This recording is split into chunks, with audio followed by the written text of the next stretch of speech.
So, hey, my name's Ryan Wakefield. I am not one of the board members. I'm one of your lovely fellow community people here.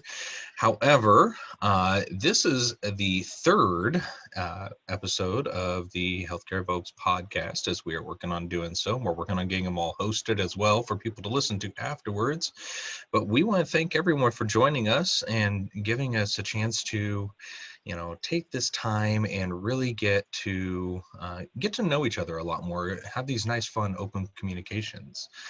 So obviously, as we go through this, if you have questions, please don't hesitate to drop them in the chat panel. We do not mind at all. The chat panel is being monitored by myself and all the other people on the panel today. And so with that being said, our topic today we are going to be hitting on is the discussion of OnBase and RightFax, and probably more specific, go get into some good discussions on where RightFax can really be utilized. So the agenda that we're going to be working on today is I'll introduce ourselves, all the ones of us on the panel, and then we're going to go into a couple different Q&A type of times here where we're going to discuss, utilization of RightFax in the different organizations of all us panelists. Then we're going to also go into, how has the implementation of RightFax been with those areas? And as well, digging into maybe even some Epic integration, lessons learned, and then we'll open the floor.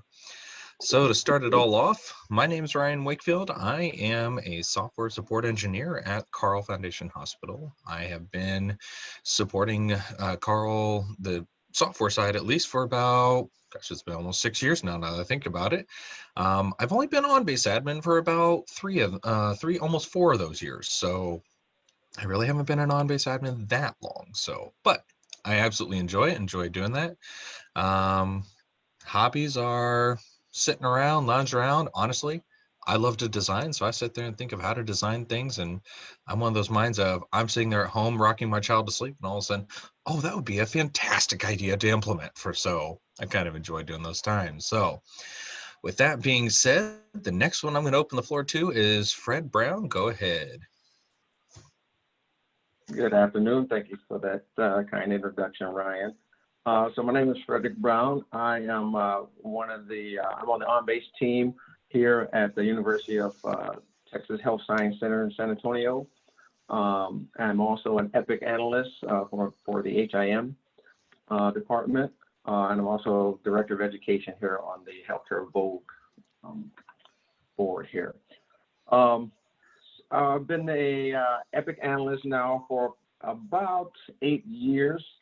Don't seem like that long, but when you been through as many implementations of Epic and 2 different organizations, large organizations, time kind of goes by fast for you. So been involved in OnBase for probably 5 of those years, just kind of as a sort of like a super user, and also just kind of hanging on the coattails of the OnBase administrator at my previous job, because I also used to work for a document management company, selling copiers and coming up with applications to get documents from paper to electronic.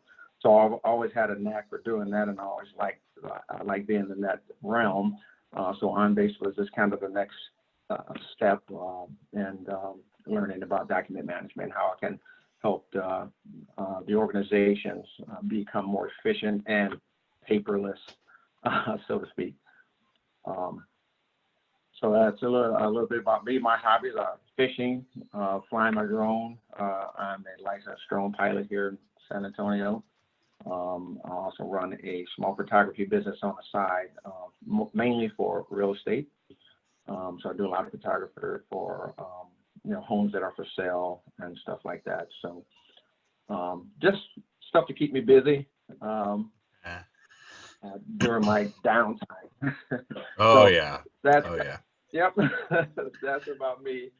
So All I guess I'll go ahead and introduce Brian Thorson. I think he's on the call. Yep, I'm here, Fred. Thank you for that. Yeah, my name is Brian Thorson. I am the ECM manager at SCL Health. We've been using OnBase since 2011 when we first implemented. So we've been using it for 9 years now, and have definitely kind of evolved our support from medical records onto other areas of the business, which has been fun to do. So we're kind of a little more experienced. I manage a team of 5 on-base analysts, and we have some other on-base analysts in our cash management group as well. So we have a fairly large team to help support our hospital organization.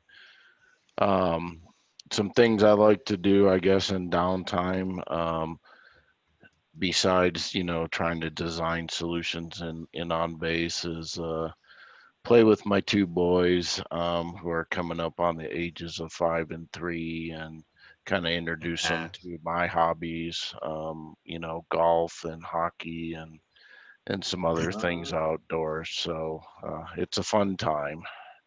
That's Agreed, for agreed. sure. Nice. All right, so fantastic, Brian. Thank you very much. So the next one we're going to open up the door to is telling us about themselves. Cheryl Soden. Is it Souden or Soden? I have to ask because I have no idea. I'm not sure if I see Cheryl now that I'm thinking about it here. She was Actually. on. Yeah, she was on earlier. I see you Hi, there. I'm here. It's There she is. yeah, had a little trouble unmuting. Hey, we've all been there. We've been all day. So Cheryl, go ahead. So Cheryl Soden, so I'm from South Coast Health. We're in southeastern Massachusetts. We have a 3-hospital facility and about 60 provider practices. We have probably about 6 urgent care centers. Right now I'm the team leader for the Access and HIM teams. So that includes Cadence, Grand Central, Prelude, HIM, and we're also responsible for OnBase and faxing. We started our Epic journey in 2014, had a fast and furious implementation for the ambulatory side. That's when I became the OnBase admin and the RightFax admin.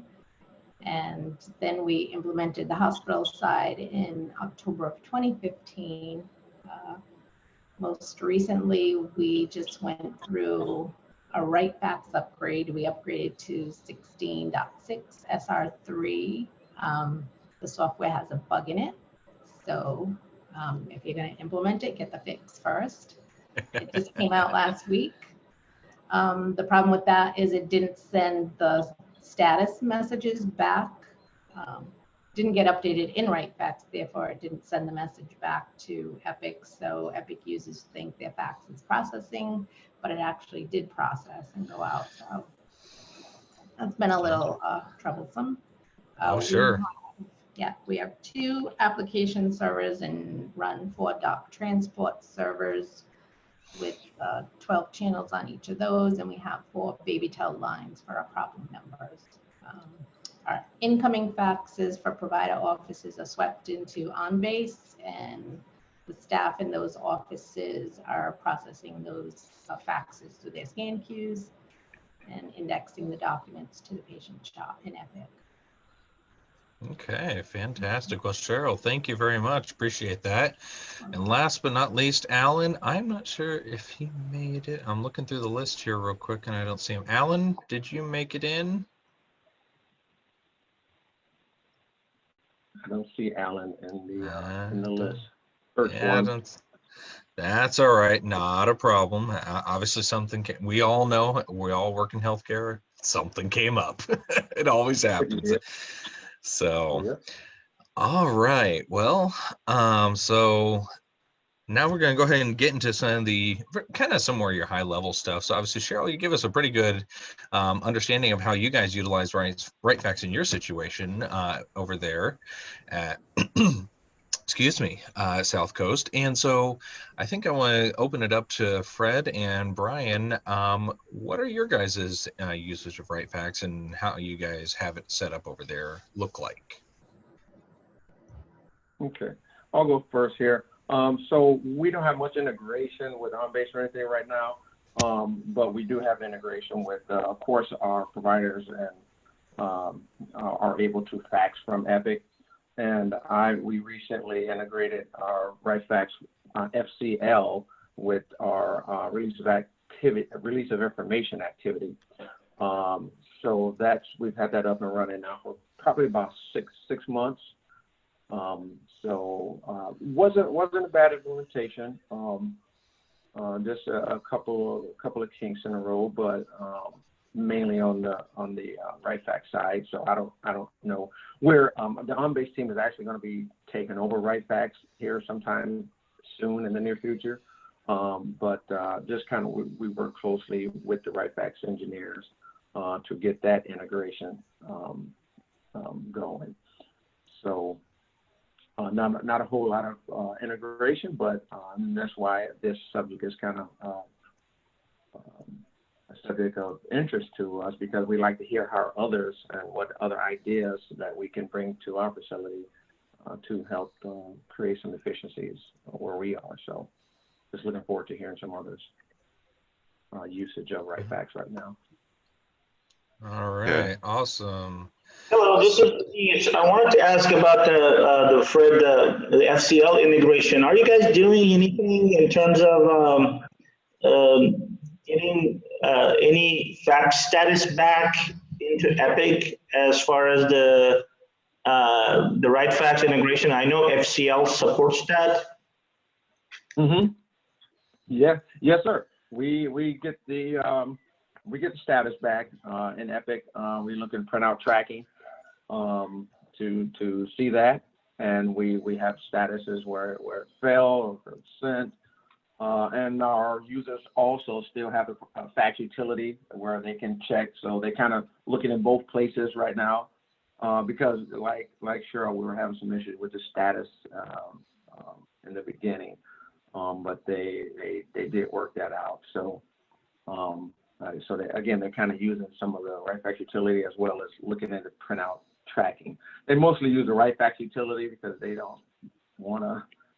They kind of forget the printout tracking because it's one more step for them to have to take in there. And they're like, we want to get our releases out. We don't want to have to look here and look there. So they kind of keep an eye on the fax utility. So we keep that there for them to view. But we do get the statuses back. Yeah. You're muted, Adiz. Yeah, the status comes back to Epic, and you also have the back end to look at it as well. Yes, sir. Mm-hmm. So I'm going to quickly hit here. So Cheryl, I know you said you guys are on 16.6 SR3, or was it 3? I think you said. Yep, 3. Okay. Fred, what version are you on? I want to put this out there because obviously it gets a kind of a good range, because obviously there's a long time that, I supported a 9.4. So, very much so way back in the days. So Fred, what version you guys on out there? Yeah, I just looked at this here, and it looks like we are on build 11.0.2.0. Wow. Okay, so you're on 16 EP2. Yeah, that's kind of the weird thing is it's version 16, but the actual version in the software installation is 11. It's so weird. It's so backwards to me, but hey, whatever. So Brian, what version you guys got out there, if you don't mind me asking? I'm assuming you're meaning the version of RightFax. Mm-hmm. Yeah, I'm confirming that. I'm actually not quite sure what version of RightFax we're on. I know we upgraded that recently, I think last year. Oh, I just got confirmation, 10.6. Okay, so you are kind of on, you were on one that before I took a major jump as well, so I've been there. So well, yeah, we just actually upgraded, I think last year when we did a lot of our infrastructure. But I do know that, we do a lot of the integrate or faxing out of Epic. So all of our release of information is run through Epic. We have that integration with our OnBase system set up. And that works well. And our users do a lot of the tracking through the RightFax utility as well. I'm not sure how much our release of information team actually uses Epic to kind of track the faxing. I think they mainly use the utility. But I do know with version 10.6, we got the cool feature of being able to kind of print to fax, so that when users have a document open or something like that, whether it's in workflow, they're able to, or somewhere else in OnBase, they're able to select and print and then select RightFax as their printer, enter the person's name and phone number, and fax it just like they were printing. And I know we've used that with a few workflows, especially with some scheduling workflows that we developed, because there's a lot of faxing back and forth. So we don't really use the traditional integration with RightFax. We discussed that probably in late 2014, but our version of RightFax wasn't really there yet to be able to properly support that, and we just really haven't revisited it. We just mainly have the faxes being written out to network shares, in PDF or TIFF format, and then swept or uploaded into OnBase from there. So. Okay. Oh, cool. Good to know. Yeah, Caitlin, you bring up a very good question. I said, curious for all the others on the call here, if you want to drop in the chat, if you are a RightFax customer, what versions are you running out there? Because obviously we've heard from our side here where Fred, they were on 16 EP2, Cheryl's on 16 EP6. The version that I support is 16 EP4. Obviously, Brian's on 10.6, so there are definitely a wide range around there. So I'm curious to see kind of what the others have to say from the chat. Again, this is if you feel comfortable, by all means, don't mind. Or version. I know, Fred, it says 11, but we know how their numbering schemas go. Right. I just looked at it again. I'm like, it's 11. I'll get the 16 in my head, though. Oh, trust me, it took me a bit to catch that too. So, well, while everyone's kind of thinking about it here, I think a very curious question that I'd like to ask everyone, and this is kind of something that I see both sides of the coin. So when you obviously, Brian, you guys use the print to fax. Fred and Cheryl, do you guys also use print to fax? We do in the ROI feature. We do. Okay. Mm-hmm. Okay. Mm-hmm. So yeah, one particular what we just done. I'm sorry, Ryan. What we no, go for it. You're fine. Kind of a weird workflow workaround for our ROI folks. So we are releasing the My Chart now, and we're also getting messages and requests and in basket from patients. So what we've done here, along with my OnBase administrator, we integrated the Highland virtual printer. So what they were going to do is print. They wanted a way to have authorization for My Chart, which right now is not really you can't really get a physical authorization. So they wanted a physical authorization to add so they can put it onto the as an authorization on the release. So we said, no, we don't want you guys printing this thing out. They was going to print it and scan it back in and attach it. We don't want you to do that. So I talked to my OnBase administrator, and we came up with use for Highland virtual printer. So what they do is go to the in basket, and they go to the message or what that comes into the in basket. They right click, do a print to Highland virtual printer. They go ahead and hit some key fields and index that document so that it goes into OnBase. OnBase sends the message to Epic and sends the document to Epic as well. So we have that document at Media Manager as an HIM ROI authorization. So at that point, they can come back and they can go to Epic, start the release, and then attach that authorization, which is the email or the in-basket message that the patient sent requesting their records. So that satisfies them down there having an authorization or request from the patient. So so once they index it in OnBase, again, come over to Epic, and everybody attached to release, and that satisfies them having authorization on there. So I thought that was a kind of unique and a neat kind of workaround for them right now, since ROI and the investor, or they don't have a really, all internal for the mic chart right now. You kind of. Yeah, glad you mentioned that. Glad you mentioned that, Fred. Like 3 years ago or so, I exactly did that. And one of the Epic customers, yes, they were saying that they don't want to print the release of authorization form because they were coming through the fax and they were printing it and scanning it into ROI, the Epic ROI module. So it seemed like a manual work. So like you were saying, just building the RightFax from there and then have them automatically just come in and get into workflow basically to put it into that release of information document type. And they can attach, once it's in there, in release, in Epic release information, you can just attach an existing scan as the release of information as long as the doc type is matching. So that was the key. Yep. Use the same doc type as release of information uses as the default doc type. So once you do that, then it was able to pick up any one of the Epic default doc type for that and just attach it, and that provided a lot of, eliminated a lot of printing and scanning again. Yep. Oh yeah. Yep. Yeah, that's definitely a big thing that, a lot of organizations, especially now with, COVID and the general push to be remote, there's a lot of this push to get, more digital. And obviously the utilization of RightFax is a fantastic opportunity because, some of the benefits that I've seen, especially surrounding RightFax and how it can really be, put together with a lot of healthcare facilities, is the fact that it has, the multifunction printer integration.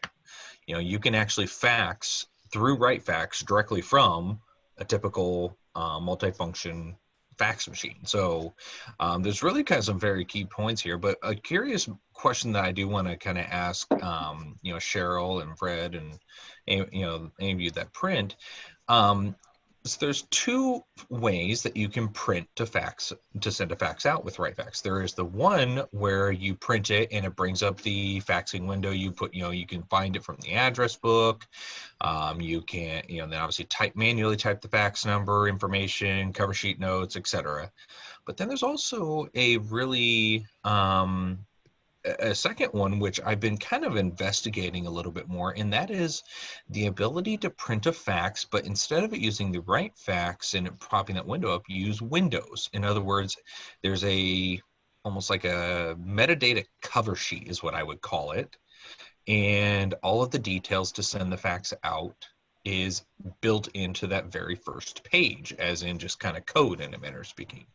I'm curious, have any of you investigated, between those two options, what have you seen in your area of whether, which one of those two would be you're using now versus what, whether you may look at using the alternative? So this is Cheryl. For us, we don't print anything from RightFax. Everything that we receive inbound is delivered to an OnBase scan queue or an Outlook email address. So our VNA department receives the intake items into their a group email in Outlook, and they process their work from there. A group of people are also using Outlook to send outbound faxes. And okay. So yeah, we don't use the RightFax product to do any printing at all. Okay. Fred? Yeah. Haven't thought about using the Microsoft. So you're talking about using the Microsoft faxing? No, so there's actually, and I'm going to pull up one of my other screens here. I'm on my laptop right now, so it's kind of a nice part where I can actually do a multitask here between my computers. Haha. But one of the really interesting features with RightFax is the capability that when you go to fax, there are two, I'll call it almost drivers is a way to phrase it. And the first one is you print it, and then there's an immediate pop-up that you start where you have the option to choose from an address book, or you can manually type the name and the fax number and everything. There's a second option that it's called Windows. In other words, what happens is the very first page that the very first page is basically the name, the fax to number, the cover sheet notes, what cover sheet to use. Basically, it's an encoded page that has all of the details of what would be sent out automatically on there. And that's something I've really kind of been investigating recently, is because there's some cases for that I definitely see being a benefit, especially if you don't have the direct integration between RightFax and OnBase, or RightFax and Epic. It could be a nice alternative where if you could set up that front cover sheet to have those additional codes, it might be an interesting alternative to allow you to at least still be able to semi-automate some of this stuff. So I'm curious, obviously, Cheryl, you said you guys don't really use it, but Fred, obviously you print out. Have you heard or seen that much, or thought about that side much at all? No, I haven't just yet. Like I said, we'll be taking over the RightFax module. And then, I think we were given some documentation on it to look into it, but I haven't had a chance to read it yet. But no, it definitely sounds interesting. I'm definitely gonna look into doing some research on it. Yes, as far as the cover sheet and the customization for the cover sheets, I think this was a couple of years ago. I had done a implementation on it specifically for the Epic case management module, because release of information had their own cover sheet, and they were using that. And obviously, case management is a completely different department, different set of things. So we were able to get around with customizing the cover sheet by creating some type of a letter template in Epic. So in Epic, they have these ETX letter templates. So after we're creating the ETX letter templates, obviously the power for the ETX letter templates is like as if you were, building a template for a Word document. So it's extremely customizable. You can put logos, color. I know doesn't make sense for a fax, but if you wanted, you could put color, logos, and pictures and things like that, and have a fully customizable cover sheet and bring the data, some of the system data from Epic, and automatically print it out there. And there are some Epic department settings where you can say, don't use the default cover sheet that is set up on the facility level for me. Use this customized cover sheet if I logged into, let's say, to the case management department. And then when you do that, then it becomes pretty obvious that anytime anybody uses the case management module to send those faxes, then not the generic cover page goes out for the RightFaxes. It's customized, case management specific cover page goes out. So that's how we were able to do that. I think there were some cover page programming points that was set up with that in order to do it. Yeah, like I said, my coworker can join us in the background. So that's good to know, Adiz. That's really good to know. So, so he's just gonna be back in the messing with me, and this is what the fun part is about this whole time.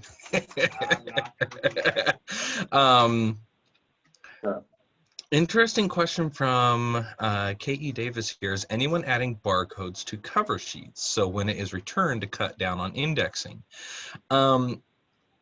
That's a very interesting question, and the reason I say that there is because I've heard there was a company, man, I cannot remember. I think it might have been Optum, ironically enough. It might have been Optum, where what actually happened was when you went to go fax the document to them, you would actually print out a specified cover sheet, which would have pre-printed like barcodes, like you said there. so that then, you could, leverage utilizing Mailbox Importer, or obviously, Cheryl, on your side, using the Outlook plugin, dropping it in, or sending it to a scan queue, or sweeping it in. Obviously, any way to pretty much get it to a spot where you can read the barcodes. But, that's one thing I think is an extremely, obviously healthcare is big on using it, barcodes, healthcare is huge on barcodes. You have your patient barcodes all along the bands that they hold all along the wrist. You got the barcodes that are all along, medications and papers and everything else. And so, whether it be between Epic, obviously, and then, OnBase. So I personally think if you were, as a company, able to look at that, at being able to find a way to automate some of those barcodes on the cover sheets and such, and you had the capability to do like barcode recognition from either the barcode recognition server or somehow, some way, I personally, I would 100%, 110%, recommend looking into it, because like you said there, it really, really can cut down on indexing, especially depending on how you implement it. Cheryl, Fred, Brian, what are your thoughts on barcodes and, kind of the faxing? Well, this We don't is have any. Definitely. Go ahead. Yeah, go ahead, Cheryl. Go ahead, Cheryl. We don't have any barcodes on anything we fax out. We do use barcodes on our hospital forms.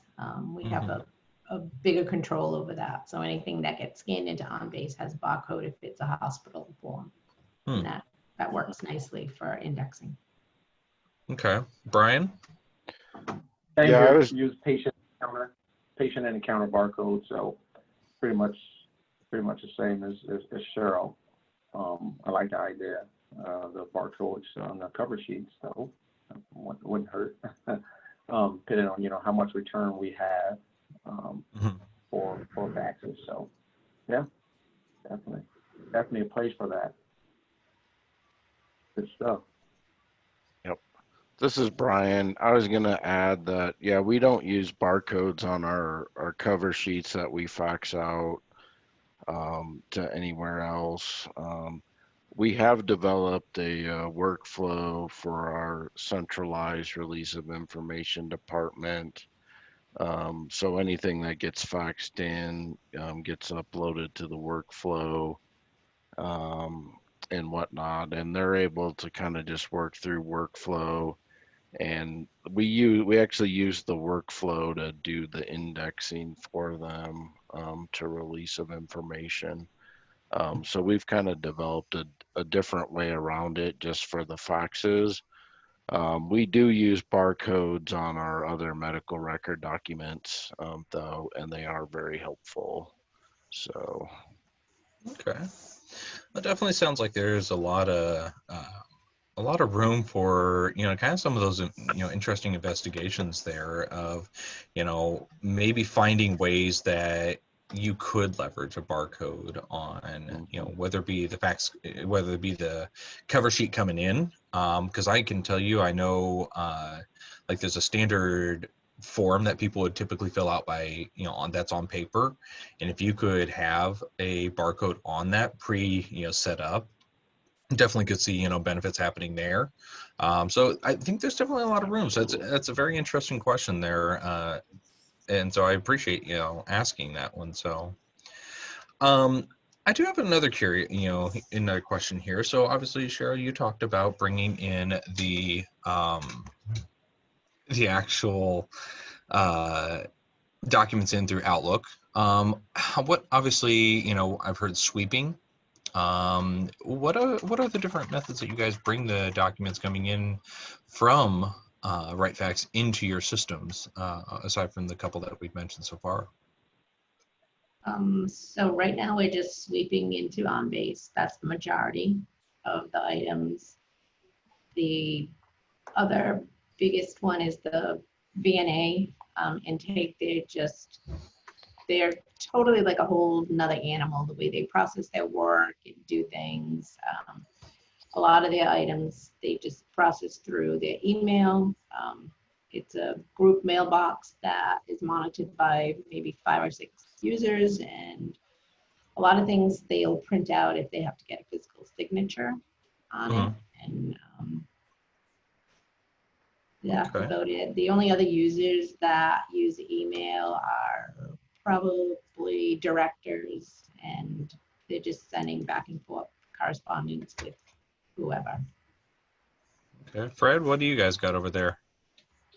Yeah, so we do have our OnBase Outlook integration where they can import documents right into Outlook from OnBase from Outlook, and they can also send documents to workflow from right inside of Outlook as well. So it looks like we can create forms as well. So they can. So we have a little integration where they can even retrieve documents while they're in by document handler while they're in Outlook.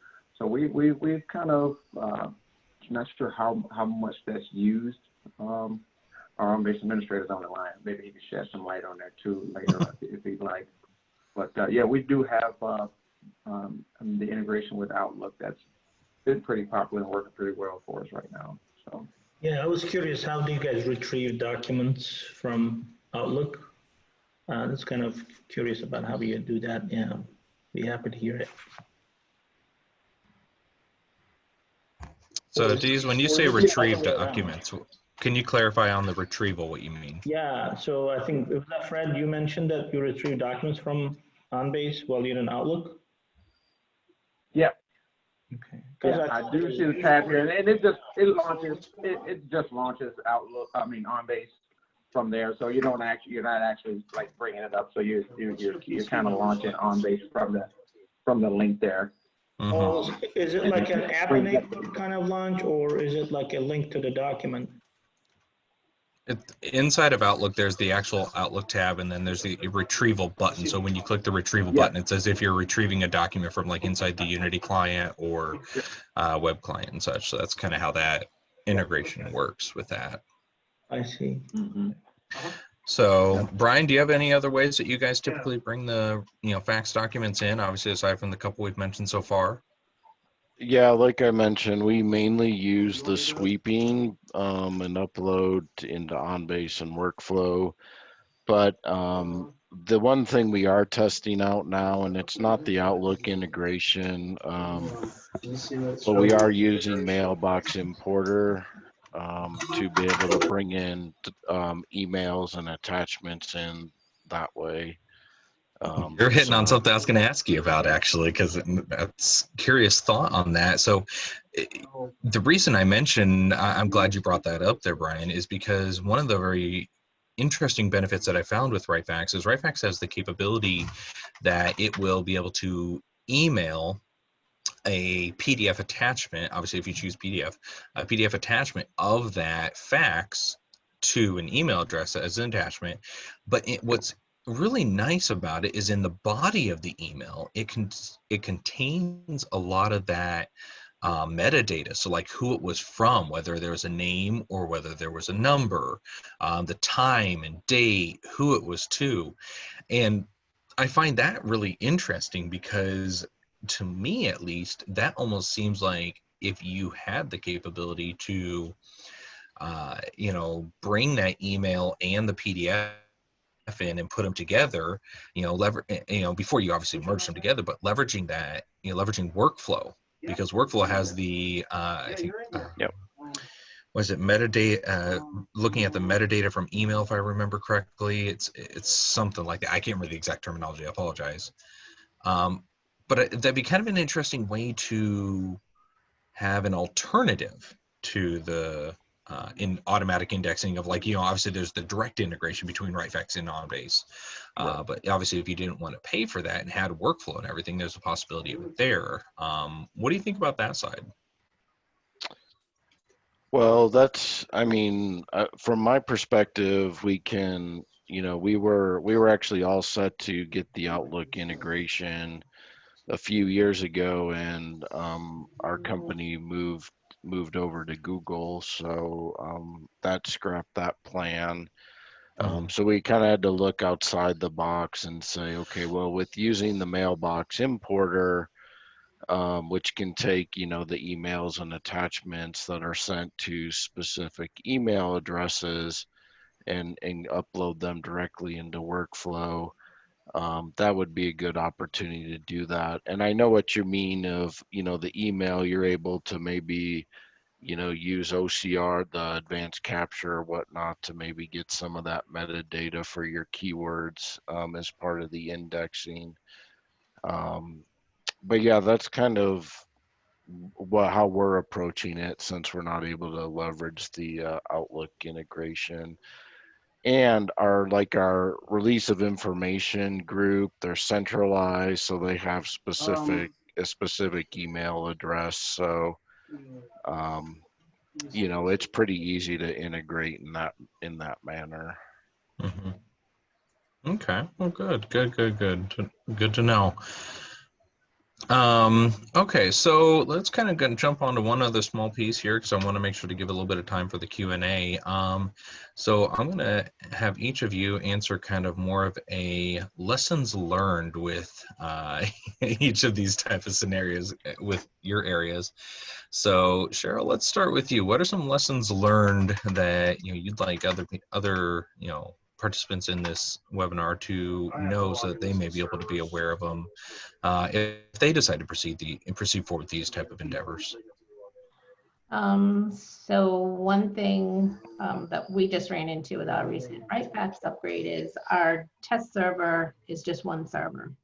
So it doesn't really function like our production environment does, and nothing really leaves the system. So we didn't find our bug until we went to production. That was one thing. And our original setup for OnBase and the RightFax connector was done by a Highland engineer 5 years ago, and it was never set up in our test system. So it was one thing we didn't test. The other thing that we found out going to production was RightFax 16.6 is not compatible with OnBase 15. So we had to set up on the new RightFax servers, and route those inbound faxes through our old server to get them in. Oh, no, it's not bad. It's just interesting. That was, yeah, an eye-opener. It's like, you got to check the compatibility all the time. And it just never, we never tested the fax connected piece because it wasn't set up on our test system. So it just never dawned on me, but it will now. That's a very interesting lessons learned. Fred, what do you got from your side, lessons learned? Looks like he may have dropped off video. Okay, so it looks like Fred actually had to take a quick call. So Brian, we're gonna jump over to you here. Sure. I would actually, I think I can echo some of Cheryl's lessons learned, because I don't think our test RightFax environment is scaled or configured properly to do adequate testing. However, I think that has improved on our end. But just in addition, where we ran into the issue last year, we upgraded to OnBase 18. We went to Epic 2019, I believe it was the May 2019 code release.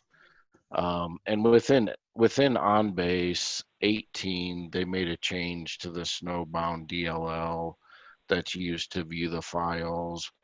And apparently one of their versions has an issue with the RightFax PDF format. And so that was a pretty hard lesson learned, because it wasn't every RightFax PDF document that would have an issue with viewing. It was very random. And even testing out different fixes with probably 500 to 1,000 documents through, just to see, when we were trying to test fixes, we couldn't even get the issue to necessarily repeat. So I guess the lesson learned is that RightFax uses a different PDF format that may not necessarily be compatible greatly with like Adobe and some of the other DLL files and whatnot within OnBase. So that was kind of a hard lesson learned.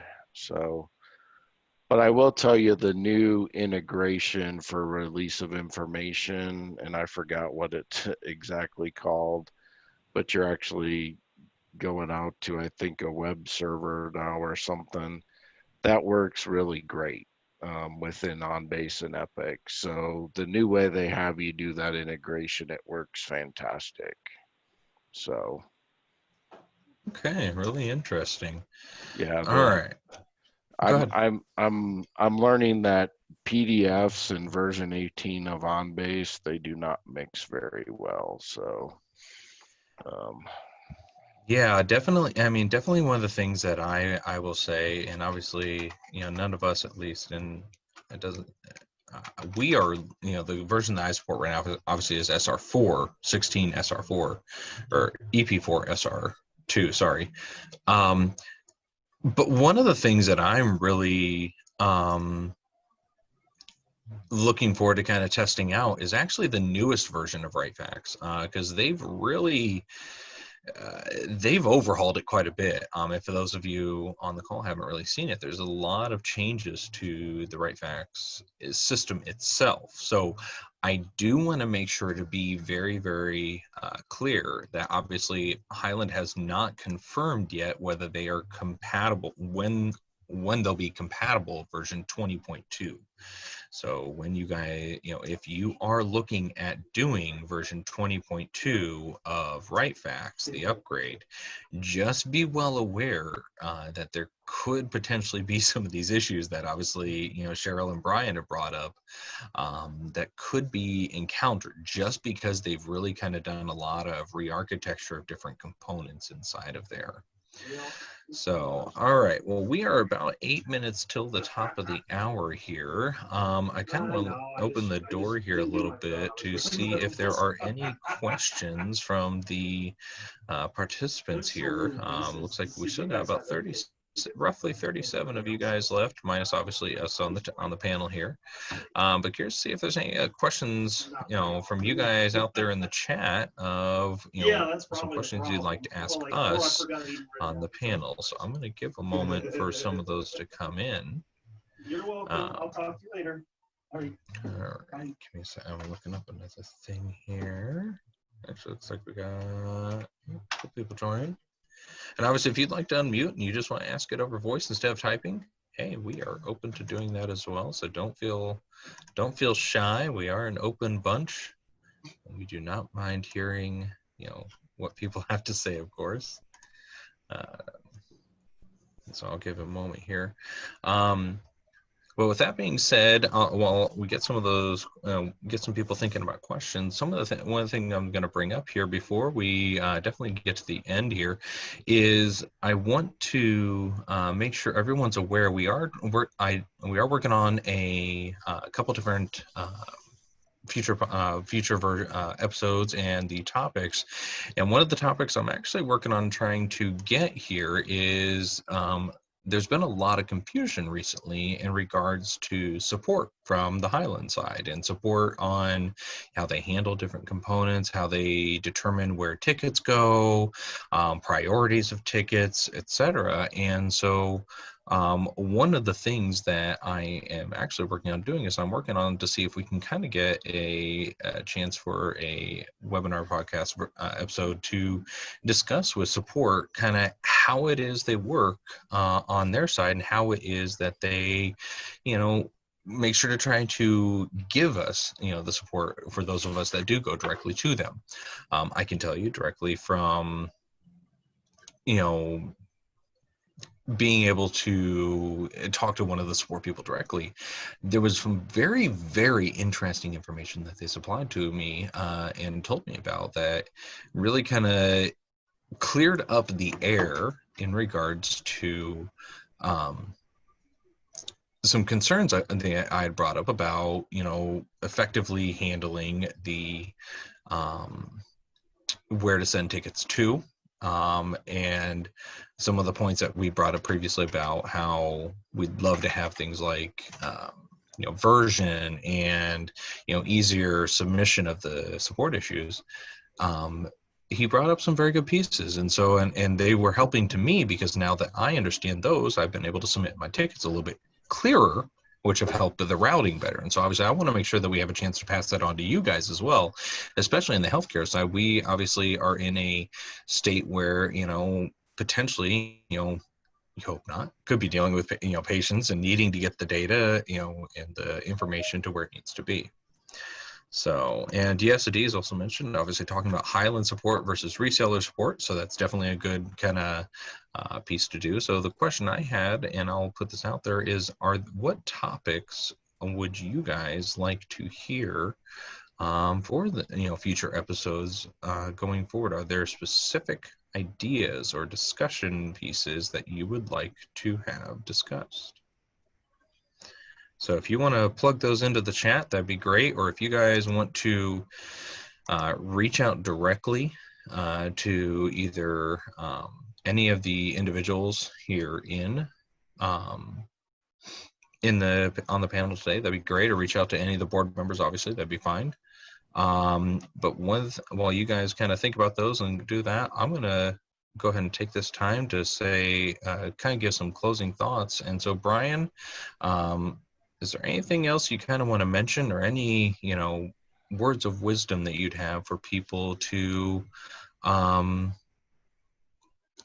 what kind of suggestions you may have, or whatever kind of words of wisdom regarding RightFax and the OnBase usage?